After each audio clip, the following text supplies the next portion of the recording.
Welcome back, everyone. On the 15th of January every year, the nation gathers to pay tribute to commemorate the selfless sacrifice of the servicemen and women of the Nigerian Armed Forces, as well as honor veterans of World War II and I and the Nigerian Civil War.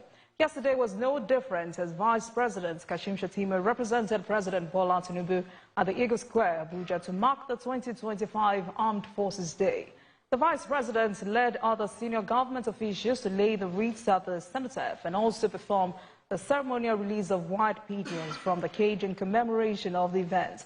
But amidst the pomp and pageantry of the day, security is at the center of the Armed Forces Day celebration. How well had Nigeria performed in handling her internal security, and what stone is still left to be turned? To help shed light on the meaning of the day and other security matters, I'm now joined by Dr. Kabir Adamu, Senior Consultant, Managing Director, Beacon Security and Intelligence Limited. Dr. Adamu, good evening to you. Happy New Year, and thank you very much for joining us on Politics Tonight. My pleasure. Good evening and Happy New Year to you as well. Right. Our conversation tonight is about Armed Forces Remembrance Day, and this has been an annual ritual for many decades. And many say this day is even beyond those who died in service. What comes to mind? The sacrifice of the military personnel, the fact that a significant number of them have sacrificed their well-being, sometimes their lives, their comfort, for you and I to enjoy the privileges and benefits that we enjoy as Nigerians. The fact that beyond internal issues, they've also engaged in external issues to support the kind of life that we live. The fact that in doing that, a significant number of them have suffered both physical and mental damages, and the fact that it's a day that is set aside to recognize this and to tell them thank you for these types of sacrifices, and to also reflect on challenges that they are going through and ask the critical question, what can we do to ensure that these challenges either stop or are reduced significantly? Of course, they do have their widows, for those of them that lost their lives, who they've left behind to live with the consequences of perhaps some of them, their breadwinners, their husbands, their fathers who have lost. It is also a day to listen to them, how they are faring, a day to support them, a day to express appreciation for the sacrifices that their loved ones have made. So significantly, it is a day set aside to show appreciation to the military force for the sacrifices they've made and that they're making. Dr. Adamu, because this job is about sacrifice, I've always wondered what drives the willingness of a soldier, of a military personnel, to want to put his life on the line for his country, especially a country like Nigeria where patriotism is quite low. So first of all, I'm not a military man, but yes, I'm in the security sector. And I know, I understand. Conversation. So my understanding is that it's a professional calling. If you have to have that calling, and that is why the attrition rate within the recruitment process in the Nigerian military is sometimes high, for the simple reason that individuals who go there for other reasons will soon find out that this is a professional calling.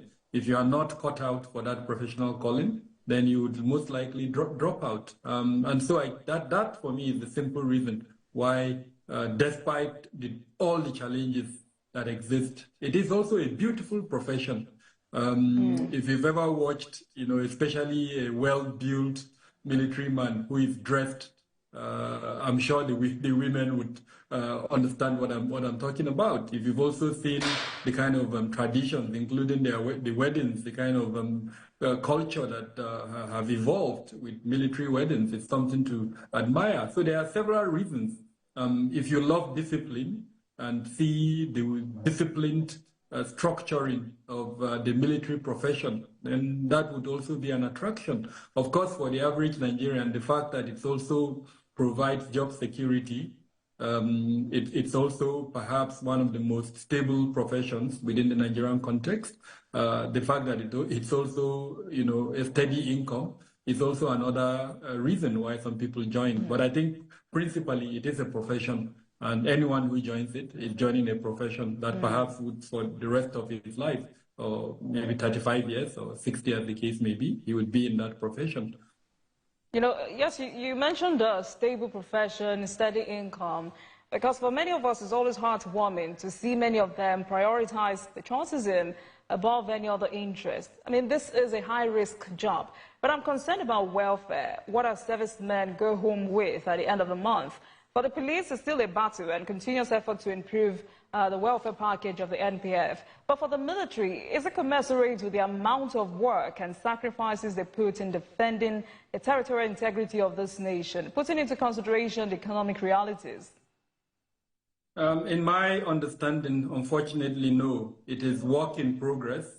The welfare of the average military man, especially as you go lower the cadre, you find out that it's nothing to, be proud of, given the sacrifices that they make, especially for those of them in the battlefront.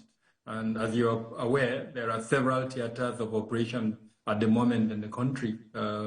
Some more preferable than others. If you speak of the Northeast, the harsh weather conditions, the difficult terrain, the fact that rotation is sometimes very difficult. Some of them stay longer than what should, in the standard practice should be, stay in those locations. So welfare is unfortunately extremely low. I know that in the renewed hope agenda of the current administration, this is one of the elements that has been highlighted by the Bola Tinubu administration to improve the welfare of especially frontline security personnel. So they have recognized it as a challenge, but again, it's work in progress. It requires a lot of funding. It requires reform to change the structure, as it were. And I think that is what this government is trying to do. And we're hoping that we would see more progress in that regard, because I agree with you totally. There is no amount of money that will pay the military for the sacrifices that they are making to keep us sane.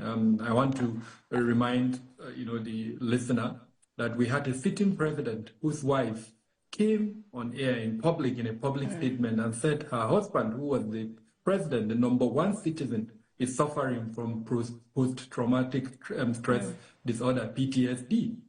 Every time he hears a loud bang, she sees his reaction. He was the president at the time she made that statement. And so, and of course, he had retired so many years, but he's still living with it. Even some of us who were never in the military but served in some capacity, we still suffer that consequence. How do we get paid for that? How do our families who have to live with that get paid for that? So there's no amount of money, frankly. The welfare component is significant, but I'm happy that this administration is prioritizing it. It is part of the policy imperative as contained in the Renewed Hope agenda. Because the next question would be, what more needs to be done? I mean, we've seen veterans protesting, and it's quite shameful for me that people who sacrificed so much to hold this country together promise their entitlements, but government goes back on its word. I mean, wife of the president, Senator Remembrance, between 2023 and 2024, disbursed about 1.9 billion naira to veterans and their widows. But what more can be done? What do you have to say to those responsible for this? I know it moves from the Ministry of Finance to Military Pension Board. So what do you have to say to those responsible for disbursement of these entitlements? I would just say stop the irresponsibility. A few weeks ago, we saw military veterans protesting in the Ministry of Finance here in Abuja. So I'm not manufacturing this, you're not manufacturing it. It is a reality. And just yesterday, during the course of the celebration, some veterans did claim, it's a claim, it's left for the Ministry of Finance to clarify that. They are claiming that that payment has still not been made in spite of the protest, in spite of the intervention by the presidency. That veteran claimed on national TV that he's yet to be paid. So I would just tell them to stop the irresponsibility, whatever it is that is delaying that payment, as long as the claim has been legitimized, the process is clear, they should go ahead and pay this. These are persons in other climes, not just the military. As long as you're a civil servant or whatever category of work you did, when you retire, that is when you start enjoying yourself. I've been in a country in Europe where, because of the types of cars they see some Nigerians driving, they actually approach them to ask them, are you retirees? Because it is when you retire that you are able to live the lush life, as it were. All the money you've saved, you know, your pension, your gratuity, you enjoy it, you know, those last years of your life. You finish paying school fees for kids and all of that. But the reverse is the case in Nigeria. And again, I want to say in clear terms, with all sense of responsibility, that those that are delaying that payment should stop that irresponsibility. Or they would be retire one day, and they don't want to be in the situation or cycle that these veterans are. And this, like we've discussed it, the military profession is one that, in the minimum, their benefits, whether when they are serving or as retirees, should be paid to them.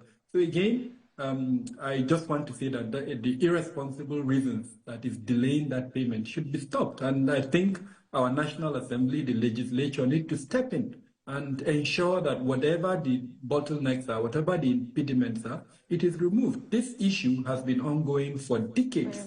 There has been improvement. There was a time when, if you were living in Abuja and you go around certain locations, you will be shocked at the number of veterans you see sleeping outside, just waiting for their payment. Now, that is no longer the case. Like I said, it's work in progress. But this bottlenecks that we see that leads to protests from time to time, it should not be acceptable. We know these veterans, they are documented. Every year, payments for them are included in our budget. So what is the delay? What is it's irresponsible? Dr. Adamu, perhaps we should also go back to how we got here in the first place, because just yesterday, and to add to all you've said, our correspondents sent in videos of widows lamenting about neglect by state governments, how they are struggling to survive and why they can never allow their children join the military. Governments have made promises again and again to support these families, but for some reason we seem not to have a full grasp of it. Where are we getting it wrong? I mean, maybe we should start this conversation. And you asked the question, how did we get here? And what I would say, it's been a long decline. And sadly, that long decline is associated with a couple of reasons, and I'll quickly mention them. Number one is the legacy of military rule itself.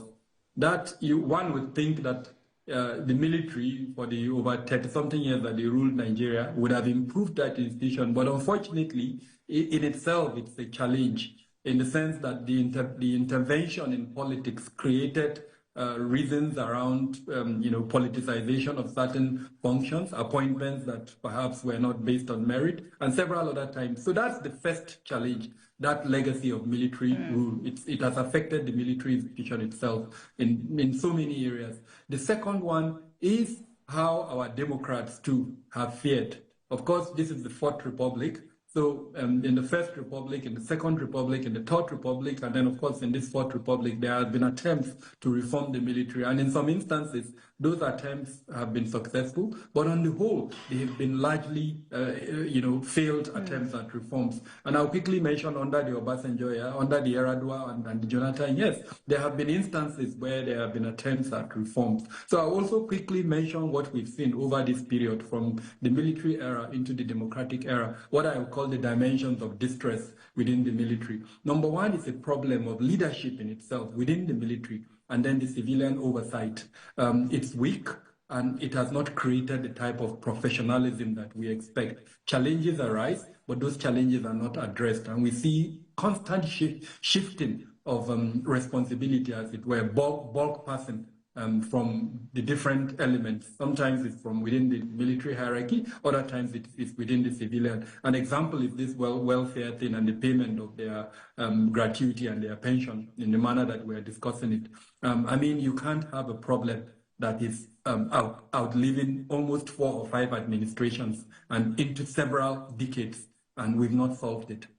It has to be a combination of both military and then of course, the civilian element. So the third one within this distress is funding constraints. It is a challenge as well, because the military is almost entirely dependent on, especially the equipment repository, on foreign sources. And now that the naira has been devalued to a point where it's no longer able to buy as much as it could in the past, it's also affecting the military. And because of several strains, including the payment of welfare, payment of salary, payment for equipment and all of that, funding is never enough for the military. So that's one. Number three is corruption and lack of accountability, both financial accountability and operational accountability. I can spend the next 24 hours speaking about this issue. It's well documented.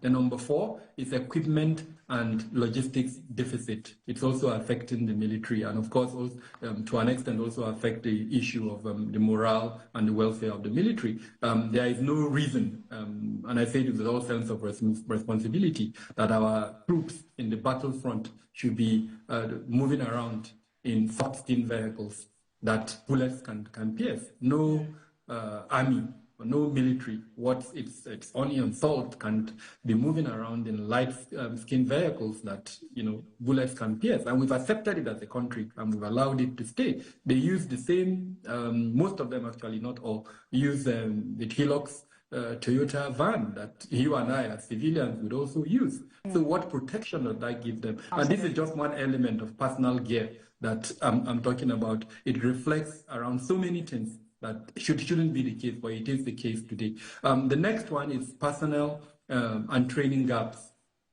We just have, to my knowledge, probably, anyway, let me not go into that, but in terms of the number of military personnel that we have, the number is not enough when you look at the theaters of operations and the responsibility on the military at the moment. Then, of course, there are the training gaps. How many training schools do we have, even for the military? And then what is the capacity and capability for that the training schools, especially given the types of threat factors that we have, the type of asymmetric warfare that we have at the moment, which the military, frankly, did not train for at the point that the challenge came. Now they have to kind of, do a knee-jerk training, and they are trying to catch up. So that's another one. Then, of course, the poor civil-military relations. This is well documented. Your station has spoken about that.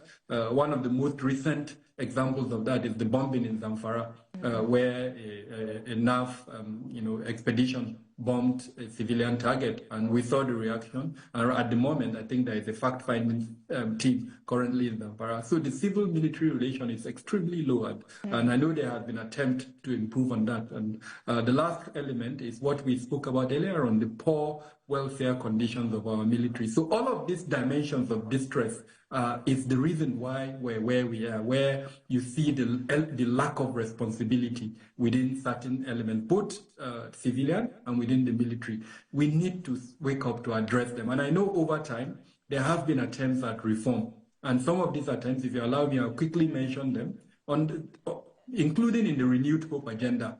Then if you look back to the immediate past administrations, they've also attempted, former President Buhari, name them, they've all attempted at these reforms. But sadly, these dimensions of distress that I mentioned are still living with us. Now, what are the priorities for reform in terms of getting us out of there? Number one is to strengthen leadership and oversight, especially by the National Assembly, because we're in a democratic setting. They pass the budget. They know what the contents of that budget. Why is it that we have an army school in Biu when our military are still moving around in soft-skin vehicles, like I mentioned? If you put the priorities side by side, which should have been more important? Is it the building of that university, or making sure our military now have the right equipment to carry out their operations? Number two is to improve and sustain the funding for the military in different ways. The same way we've created, for instance, the police trust fund, and then we've set aside certain taxes. Why are we not doing the same for the military? So that needs to be looked at,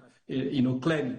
Then number three is to improve staffing and training arrangements for the military. Number four is to rectify the equipment deficit. I know this administration is doing a lot in that regard. The Nigerian Air Force, as an example, we've seen them purchasing significant platforms, becoming one of the best Air Force in the region at the moment.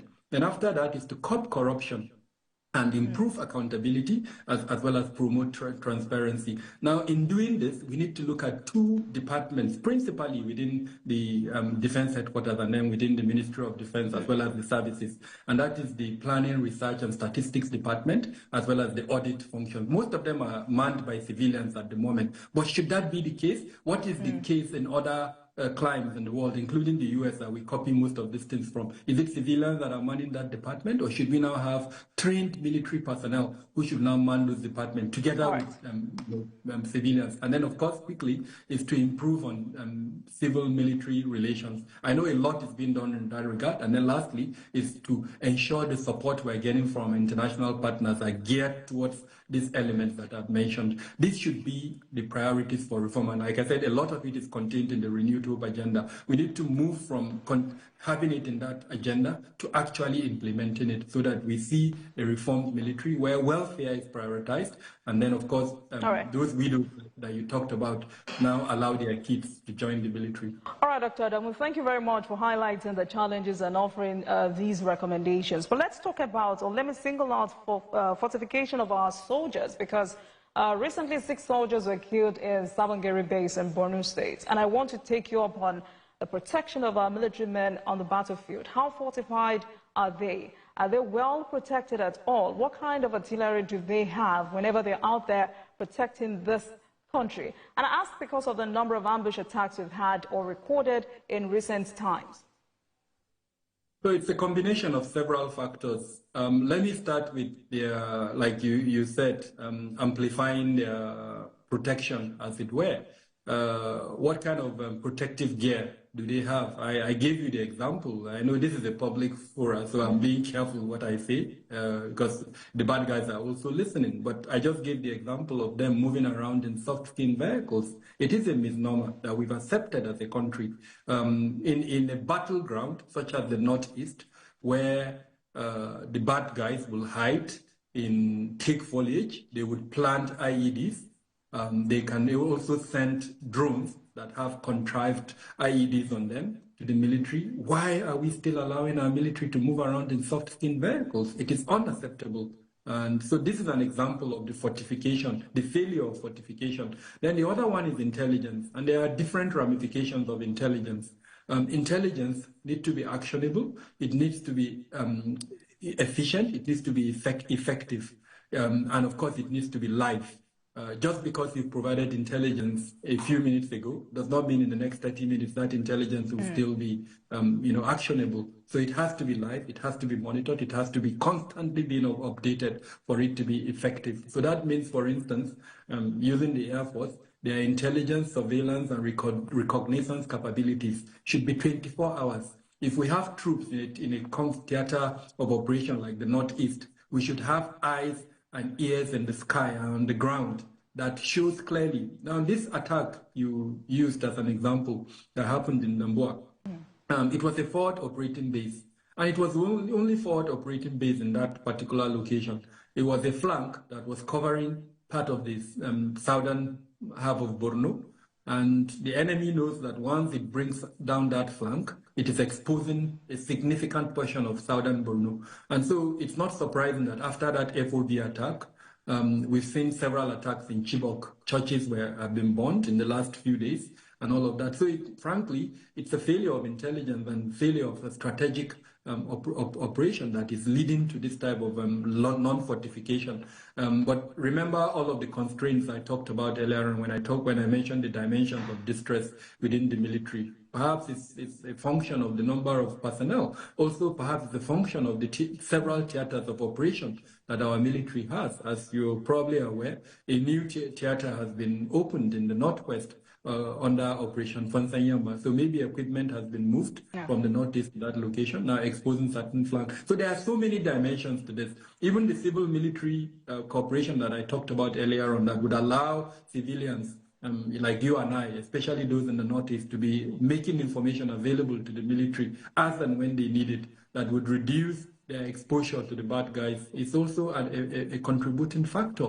Then, of course, communication. I don't want to go into that area again. It's a public forum, but what communication channels that our military using? Is it an open one that can easily be intercepted by the bad guys who know how to do that, or are there provisions to fortify and ensure the confidentiality of that information? So there are so many dimensions really for the reason of the type of ambushes and attacks on our military that you are seeing at the moment.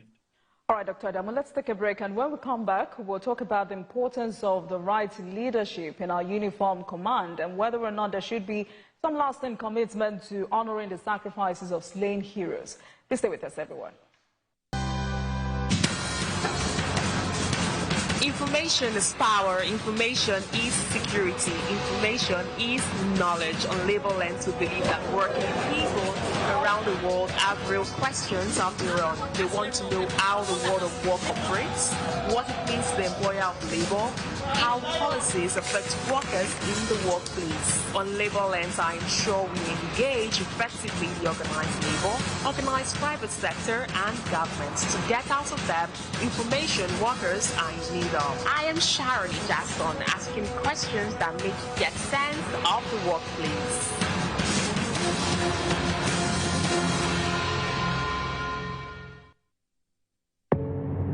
Doubt and Welcome back to Politics Tonight, everyone. Thank you very much for staying with us on the program. Tonight, we're taking another look at the importance of the Armed Forces Remembrance Day and sacrifices for sovereignty. And I've been speaking with Dr. Kabir Adamu, as a security consultant, managing director, Beacon Security and Intelligence Limited.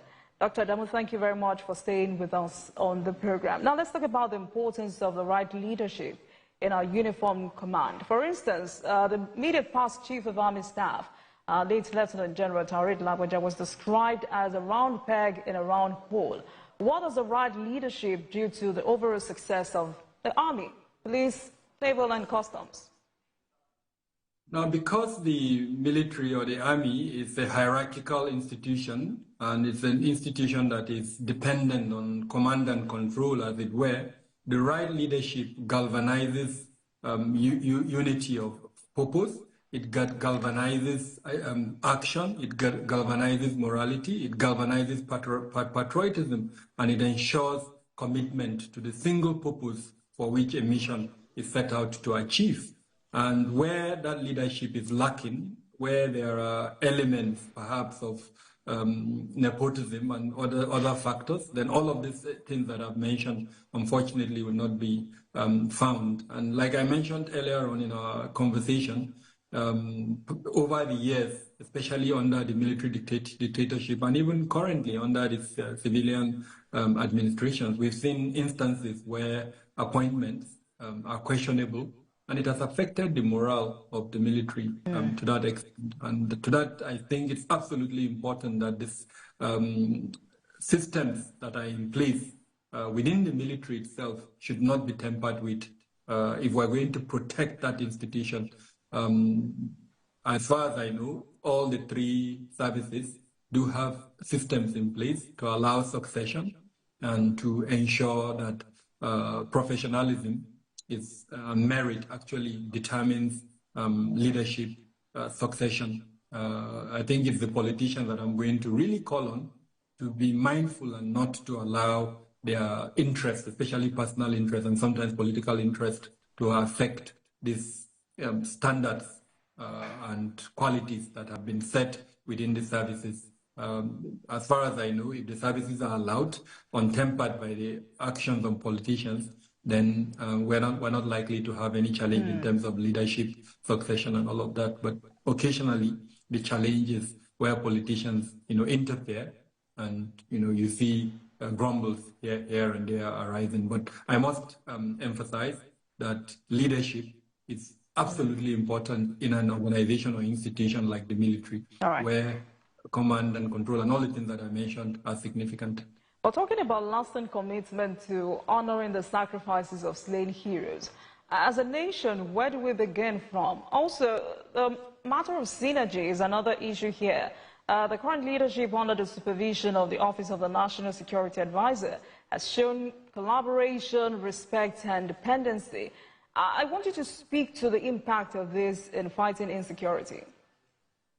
Now, let me start from the current service chiefs and what they've set out to achieve if you look at their goals and objectives for all of them, starting from the Chief of Defense Staff to the various service chiefs, you see the element of interoperability mentioned there. And so they all recognize the relevance and importance of the 3 C's: cooperation, collaboration, and coordination.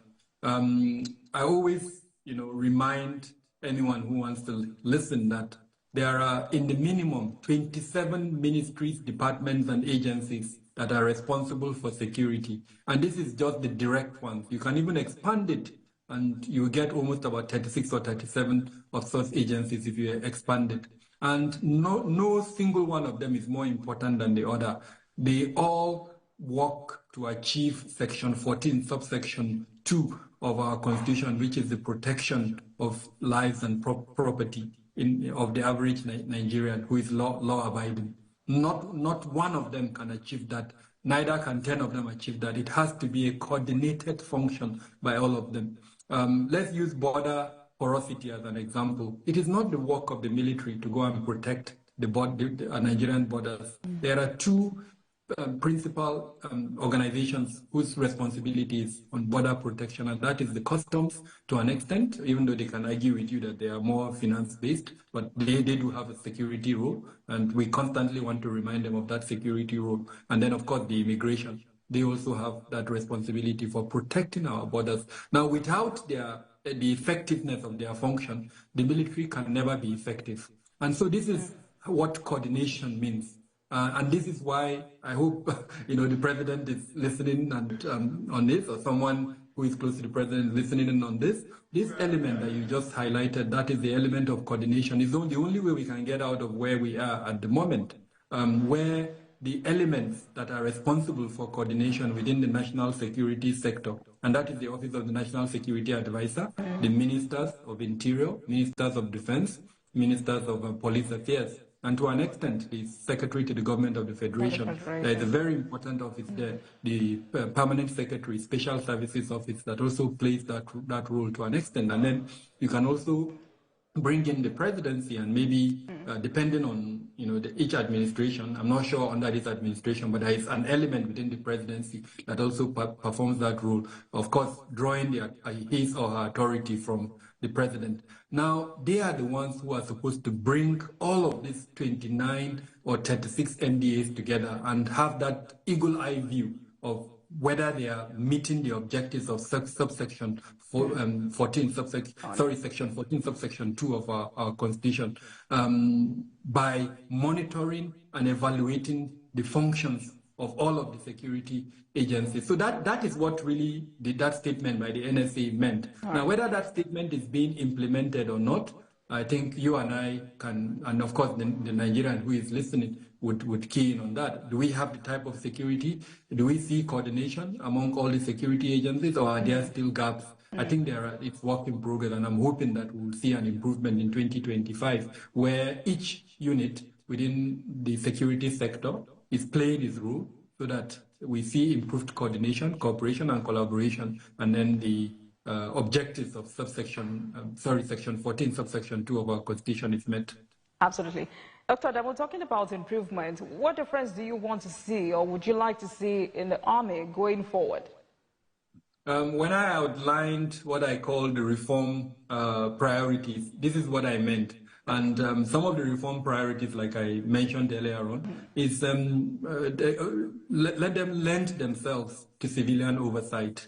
There is no way out of this, for the simple reason that the military, as it were, is an instrument of policy implementation. And because we are in a civilian administration, this is a democratic era, if they don't completely lend themselves to civilian oversight, I still hear, statements like we can't share this information with civilians.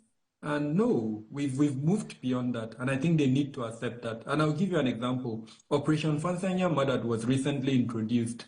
The civilian component, especially the National Assembly, who will pass the budget for that operation, are supposed to have an idea of the operational mandate of that operation. They're supposed to know the time frame of that operation so that they can measure the performance.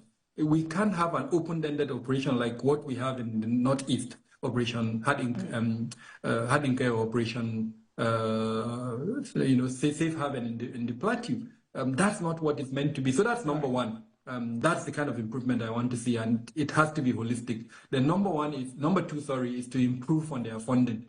As Nigerians, we need to, embrace that.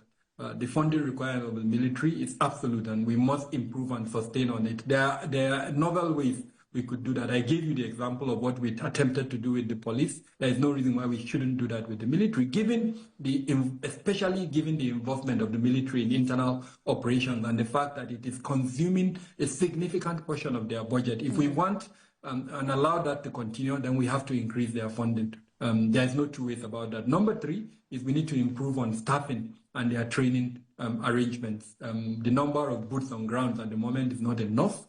We need to ensure that there are enough military to carry out the functions that were given to them. Then we need to rectify the equipment deficit within the military, the various services.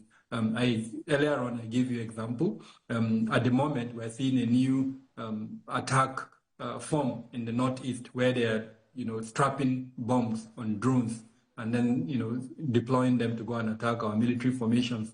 Do our military have anti-drone capabilities? If they don't have, is that component in the 2025 budget? If not, then you see, these are the kind of things I mean. So we need to rectify the equipment deficit. Right. I talked about movement in soft-skin vehicles. It is a misnomer. It shouldn't be. We need to change that aggressively and make sure that we give them AVs, the type that would, especially... All right, Dr. Adamu, because you've hinted at the need for improved civil-military relationships, so let's have this discussion. What kind of engagements must we begin to have at this moment? So a lot has been done in that regard, and I must say I'm really happy that you're bringing this up. A lot has been done. The military has created civil-military units, departments, and they've appointed very senior personnel to head those departments. And I know that a lot of engagement is being done. I have attended several of such engagements. I've been invited by the services to attend them, and I've seen how they are being done. And so I must comment that. But beyond that, I think what is absolutely important is especially on the protection of human rights, military functions, all operations should have at the back of their mandate, whatever other mandate they want to achieve, that the innocent civilian who is law-abiding should never be a victim of any military operation. All sorts of forms of human rights must be protected as part of that. Any blue-on-blue casualty that occurs must be acknowledged, and the appropriate remediation strategy must be pursued. Statements of denial, statements that send the messages that the military does not care about the civilian casualty does not help civil-military cooperation. So human rights must be ensured, and then of course they must seek to cooperate the media into the strategic communication components that they have. The average Nigerian does not really understand the sacrifices that the military makes. So I believe that the strategic component of the military must be strengthened. We must start to see the type of strategic communication that would allow the village person to understand that the ethos of the function of the military is to protect his life and his property. And so in his day-to-day activities, he must begin to share information with the military to protect military. So that element is absolutely important, strategic communication. Absolutely. Dr. Jabo, you have a report detailing our level of progress in defeating banditry and terrorism, with particular focus on the last quarter of 2024. How did we fare? Unfortunately, we didn't fare very well. That report detailed 4 elements. We reviewed December 2024. We also reviewed the last quarter of 2024. Then we also did an annual assessment. Now, for December 2024, there was marginal improvement in almost all the indices and metrics that we're measuring. There was significant improvement. But then sadly, when you look at the fourth quarter, which is the last 3 months of 2024, we did not see that type of improvement. And annually, for the entire year, unfortunately, when you compare it with 2023, there was also perhaps an increase in the number of fatalities. And then it is abduction that even worried us. There was about 138% increase in the number of persons that were abducted in 2024 compared to 2023. I'm hoping that perhaps you will invite me again, where we would go into details so that we can see these figures one after the other, look at the 6 geopolitical zones, and then discuss them. And then more importantly, what we did in that report is to provide mechanisms for addressing this deterioration that we've seen. Mitigation measures, encouraging the federal government to reach out to the state governments, and ensuring that the drivers of insecurity, poverty, unemployment, climate change, and things like that are being addressed. All of that is contained in the report. All right. We should have another conversation next week. Thank you so much for joining us on the program. Dr. Kabiru Adamu, Senior Consultant, Managing Director, Beacon Security and Intelligence Limited. Thank you so much for your time and politics tonight. Thank you for always. Pleasure. Thank you. Thank you for having me, and I look forward to the conversation where we look into the room. Absolutely. And thank you very much for watching, everyone. The basis of tonight's conversation is for us all, especially government at all levels, not to forget the importance of supporting the families of these fallen heroes and the veterans who fought so that we can all go to sleep and who still bear the scars of their service to the nation. Their resilience and dedication must remind us of our responsibility to ensure their well-being. By doing so, we honor their sacrifices and demonstrate our gratitude for their unwavering commitment to our nation. On Politics Tonight, we honor and celebrate our fallen heroes, and we thank the military for their service. Thank you so much for watching, everyone. I'll see you again tomorrow.